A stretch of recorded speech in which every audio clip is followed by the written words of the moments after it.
in cryptocurrency, a history-changing event. It may turn out to be the biggest single-day loss of assets in the history of money. Billions of dollars evaporated in just moments, and it's still not clear what happened to a lot of that money. It just disappeared. And as it did, it sparked a growing financial crisis across entire sectors of the economy, a disaster that quite possibly could get very worse very soon. But the story of the FTX implosion is bigger even than the global recession it may cause. It is the story of the complete and utter corruption of the people who run our country. The very people who should have been covering and regulating and reining in FTX and its 30-year-old founder, Sam Bankman-Fried, were instead profiting from the scam. Not just a few of them, nearly all of them. From the news media, paid off by Sam Bankman-Fried, to the leadership of the Democratic Party, also paid off by Sam Bankman-Fried, to the chairman of the Securities and Exchange Commission, the SEC commissioner himself, Gary Gensler. They all knew that FTX was not a real company and that Sam Bankman-Fried was a fraud. And if they didn't know that, they certainly should have known that, because it was very obvious to anyone who bothered to pay attention. One of the few who did pay attention was a short seller called Mark Cohodes, who took one look at Sam Bankman-Fried, SBF for short, and recognized here is a con artist, obviously.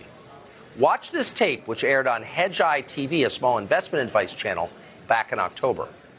When anyone tries to pin SBF down on where he made his money, you can't get a cogent answer. Then you take into account that SBF is bailing out known Ponzi's and frauds in the crypto space. Everyone who's gone bankrupt or is a proven fraud. But nothing here fits. Everything reads like this thing is a complete scam.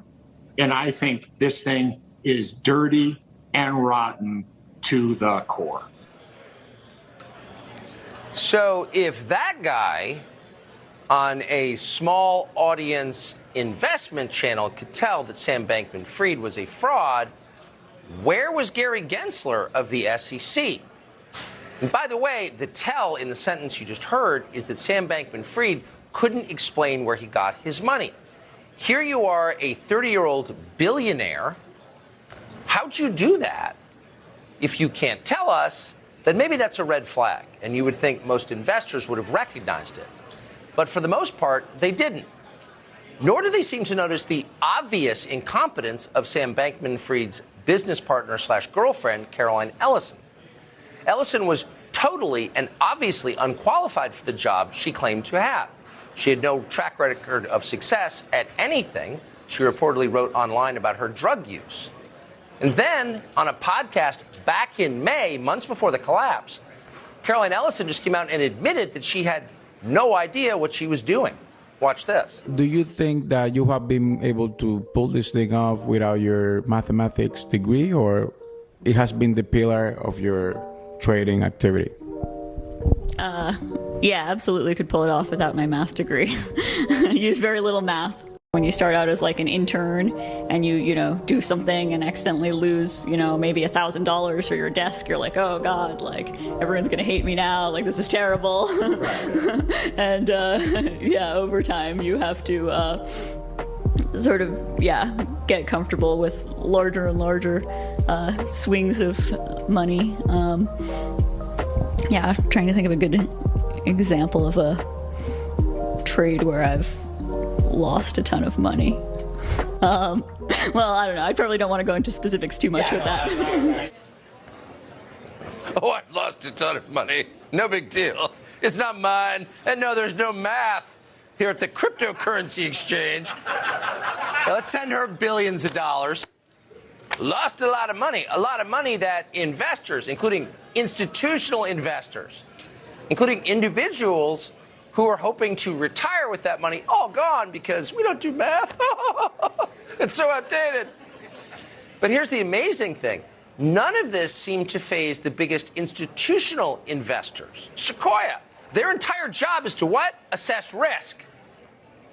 But it wasn't really about risk and reward. It was about something else. Earlier this year, Michael Grimes, a former spokesman for Bill Clinton, who seemed to be making an awful lot of money somehow in the financial world, approached Elon Musk, the world's richest man, with an investment offer on behalf of SBS. Sam Bankman-Fried wants you to invest. Elon Musk didn't get to be the richest man on the planet by investing in things like that, so he apparently smelled BS and turned Grimes down. But in their exchange, which has since become public, Grimes multiple times told Musk that, by the way, Sam Bankman-Fried is a huge donor to the Democratic Party. Quote, major Democratic donor, Grimes wrote to Musk, second to Bloomberg in donations to Biden campaign. What does that have to do with the investment? It should be irrelevant, but that was the substance of the pitch. What is this exactly? Doesn't quite sound like a business. It sounds like a hybrid of some kind, and not in a reassuring way. Now, some of this was happening in secret, but a lot of it was happening right out in public, right in front of the news media. And, of course, a lot of them knew Sam Bankman-Fried because he was sending a lot of the money. And when he wasn't, he was desperate for the publicity they could provide. Sam Bankman-Fried was on the cover of more magazines than Madonna. So they probably should have been asking questions about his business, but none of them did. They promoted him. Watch. They call him the JP Morgan of crypto, right? Yeah, the Michael Jordan of crypto, if you will. So why should you care about a floppy-haired, vegan, fidget-spinning crypto billionaire who occasionally sleeps on a beanbag chair? During the so-called crypto winter, the 30-year-old CEO has been referred to as crypto's white knight. JP Morgan of this generation, Sam Bankman-Fried's FTX. Is he the Jay Gould of our era, or is he the JP Morgan of our era? I think it's yet to be determined. Yet to be determined. Is he Vanderbilt? He could be. Is he Harriman? Possibly. Is he the Credit Mobilier scandal? Is he Carnegie? If he gives a lot of libraries, he is. He's the JP Morgan of finance, of crypto. He's the Michael Jordan of crypto. But wait a second. Michael Jordan's not in crypto. He played basketball. Well, Sam Bankman-Fried's not really in crypto either. How are we all getting rich? Who knows? Don't ask questions. He's the JP Morgan. He'll be a trillionaire. So why were all these people pushing a scam that any normal person, even a person with no background in finance and just sort of a elementary understanding of profit-loss equations, could have seen was probably going to collapse in the end? Now, we're not sure. Stupidity clearly plays a role. So does the herd instinct. So all we can ask really is, who is benefiting from all of this? Well, we know that the Democratic Party benefited. As we told you, Sam Bankman-Fried donated $40 million to Democrats this cycle. That's more than any other donor apart from Soros. Then he pledged another $1 billion for the next election, $1 billion in one election, because that's democracy. He wasn't doing this in private. He was bragging about it. And then he was going on in public about how politicians, Democratic politicians, were begging him for money. Watch this. So how do you find political fundraisers? They come to you directly? Is it easy to get to you and say, we need this money for this candidate? And what type of candidates do you tend to support? Oh, yeah. Well, if I pulled out my phone here and just looked at my last 10 text messages, about half of them are going to be people asking for, politicians asking for contributions. So why were you telling us this in public? And by the way, if you're shaking like a naked man in a snowstorm in the middle of an interview, maybe there's something wrong with you. Send that boy another $1 billion. So how substantial? Are we overstating this? We're making a partisan point that things collapsed. It was clearly a Ponzi. Are we trying to attack the Democratic Party now? No, it's actually justified. This guy was a major donor. According to the head of Citadel, defeating Donald Trump was literally on the balance sheet of FTX. Watch this.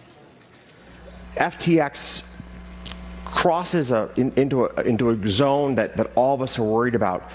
On the balance sheet of FTX is a line called Trump lose. And Sam was the second biggest donor to Democratic candidates. I'm going to leave it to everybody else to draw their own conclusions about what you're saying here.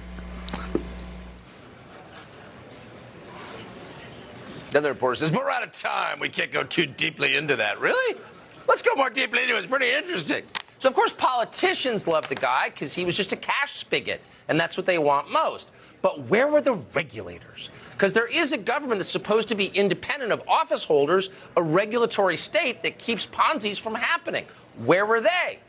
Well, Sam Bankman-Fried was himself invited to Washington to consult on crypto